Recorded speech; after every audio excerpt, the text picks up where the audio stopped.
We are a family of three that has been traveling for a long time now. We have been to Australia for 3 months, and now we have been in Thailand for 3 weeks.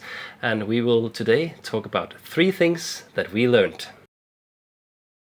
We arrived to Thailand end of March, and quickly we found out that in the middle of April in Thailand they celebrate Thai New Year. That was very interesting. It is called Songkran Festival, and it's very well known as a water festival.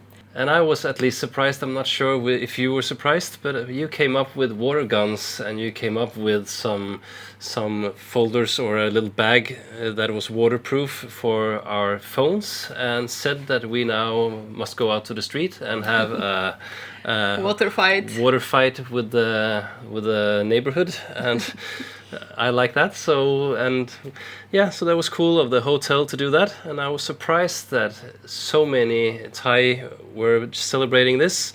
They were shooting from the cars and from the shops, and it was a fun time. Yeah, they were pouring water on us with the buckets or when we were passing by.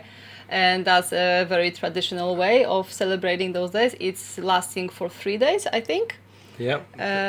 It's also more than just water fights, of course. It's a tradition behind that. There is some traditional washing the Buddha to wash all the evil things. Yeah, and most shops are closed, and Yes. they're for sure with the family and have a good celebration there. And we logically we understood that you're not shooting at people that are not joining this water fight.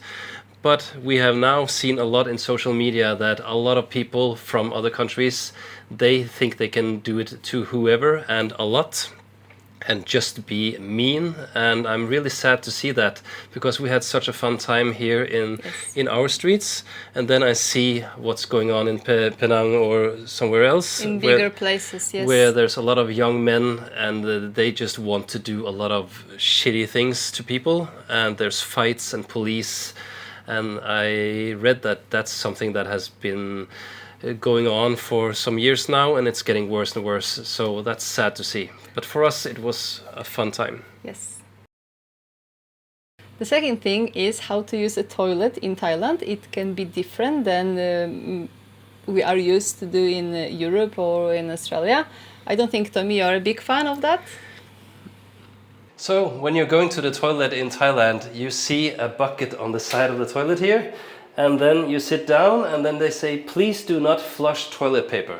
And then if you've never been to a country like that, you will sit down and think, oh, what do I do now? Do I put all that shitty paper in that bucket? Or should I maybe use a water gun? No. Then you have this hose here. And it's a good idea to just check it, to see how it works. And then you have 2 ways of doing it. One way is the first one you will try for sure. It's this one, but then it's like, where's the space for that? Maybe it's not good, and then you spray the whole roof maybe. And then it's dripping some things you don't want in your head later. And then you can do it here, and then here instead. And then most of that water will go down to the toilet. It takes the time to practice, but that's just how it is. I'm not sure you want the bill for a plumber coming because you put all your paper in the toilet. So you have to do this. At the beginning, we didn't know how to call it. We learned that thing is called bum gun. Why are you not a fan of that, Tommy? Yeah, well, my bum is used to the toilet paper. That's the first thing, and I agree that it's a terrible thing to take a lot of shit on a paper and put it out in the nature. So it's not nature, but whatever system you have in a country. So of course it is logic to wash it away is a better thing.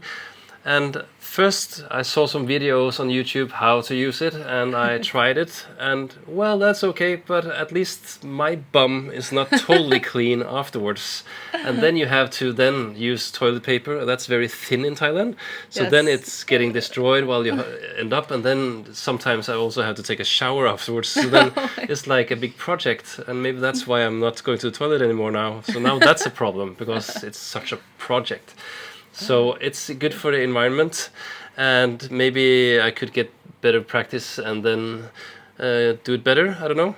Yeah, I'm not sure if that's really better for environment because anyway everything ended up maybe in the one place, whatever. I think it's how the system is also built in Thailand, that they have two thin pipes to take all of those things together and can be just clogged easily. But I don't know, I kind of like that. You know, you can have also that bidet.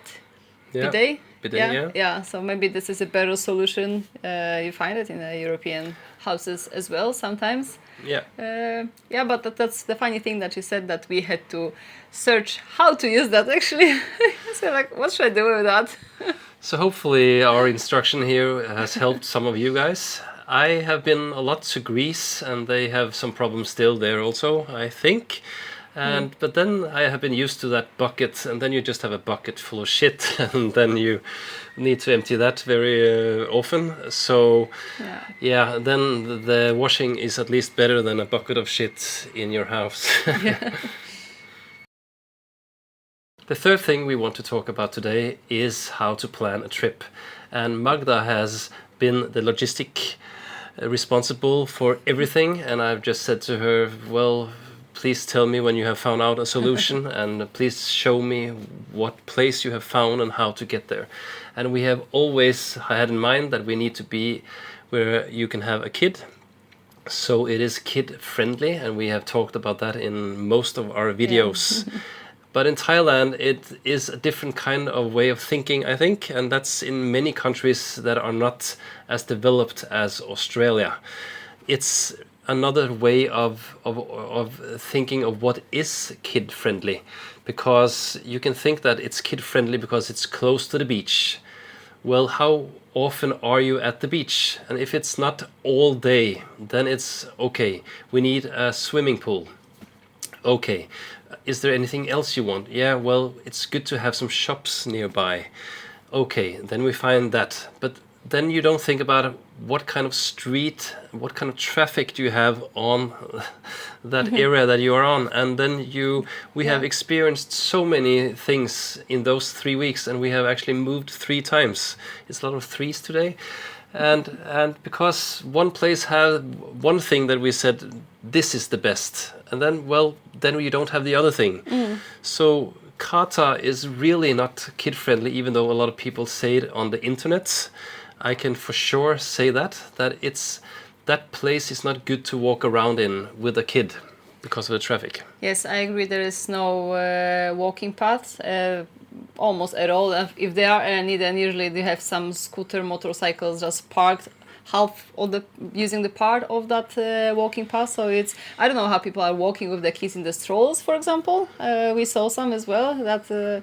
So yes, I agree that Kata, where we stayed, also it was in the center of the Kata. We had like 15 minutes walk to the beach, maybe. We will talk about beach later. But it feels dangerous. We had many shops, but there are not really shops that we could go and look for many things with our daughter. There were some, of course, restaurants, but the traffic, the noise around that traffic, you don't relax really walking here.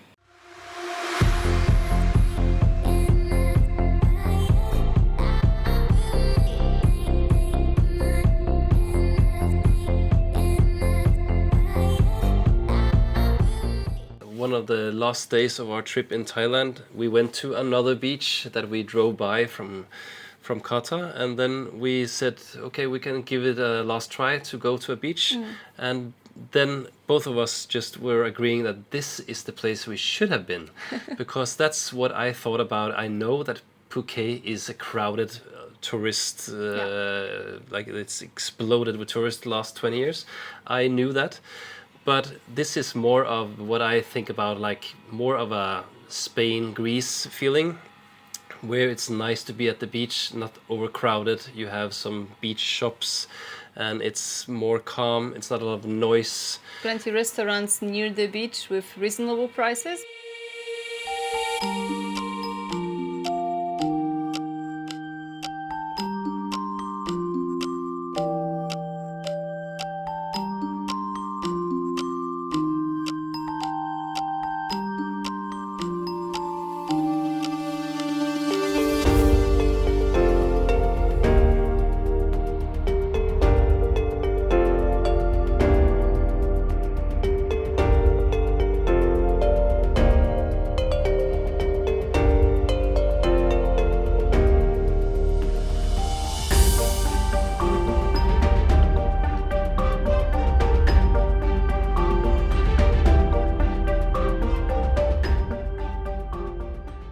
So if you are planning to go to an Asian country like Vietnam, Thailand, I'm sure Singapore, and now we are going to Malaysia, is to think really hard about what do you mean by, for example, kid-friendly, or I want it quiet, or I want to be close to shops, because you get a package and it can be really bad if you're not thinking about the whole package. And we would really like if someone has a tip on how to find out about traffic and how is the footpath, for example, in the area you will stay. So it's not only that I'm sure there is some shops, but how is it to actually walk around there? I'm not sure Google Maps have it that detailed everywhere. And it's not so updated because we've been in, now we're in Bang Tao in one hotel, but we've been staying in another place.